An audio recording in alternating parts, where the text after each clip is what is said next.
Bull Strong. Inside USF Football is brought to you by Wendy's. After an October that saw Charlie Strong's Bulls win 3 out of 4, the calendar flipped to November for a nationally televised Thursday night game against Temple, the first of 3 straight home games at Raymond James Stadium, where South Florida had won 22 of the last 29. In fact, the Bulls will not have to leave the state of Florida for the rest of the regular season. Also inflating expectations, the fact that they were 4-1 under Strong coming off of a bye week. The offense was coming off of its most productive game of the season, anxious to continue the upward trend against a Temple team with the same American Conference record in the East Division. Sporting the all-black uniforms for the first time this season, it was time to go in the primetime spotlight.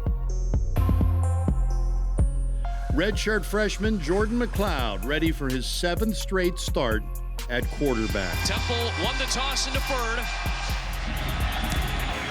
All for go from Tampa, Florida tonight. Things started with a catch by a record-setting tight end and birthday boy. Mitchell Wilcox, the tight end, on his 23rd birthday. Wilcox with the grab for 6. Wilcox is a weapon. I expect him to get more targets tonight.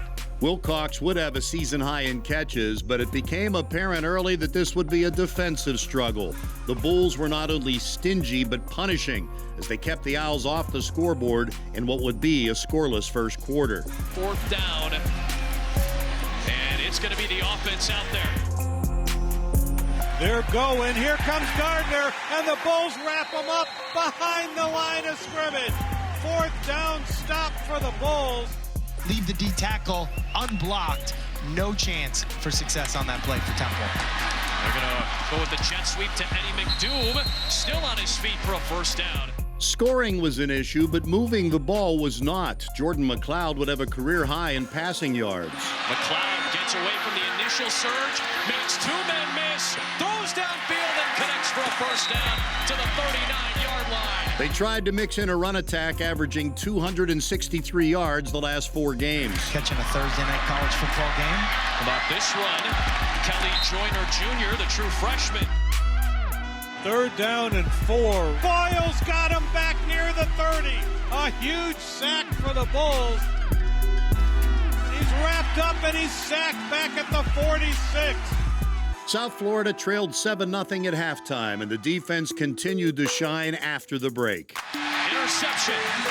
Bentley Sanders with the pick. First career interception for the Tampa native. The Bulls started the week tied for 2nd nationally in takeaways and have at least 1 in every game.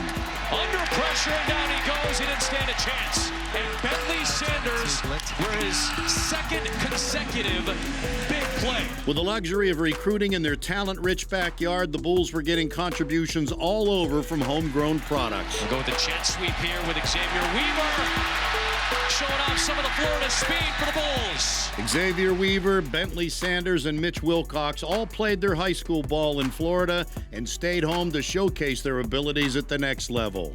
Wilcox reaching high, and he takes it inside the 15-yard line. The Bulls completed the 90-yard drive with a touchdown by another Florida native.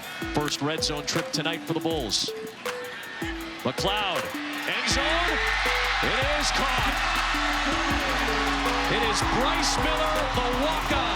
Miller's score cut the Temple lead to 14-7. He's from St. Petersburg and one of 91 on the roster from Florida. They have been a big reason for the success and pride in the program. They weren't able to beat Temple, but remained determined to finish strong, still striving to become bowl eligible for a 5th straight season.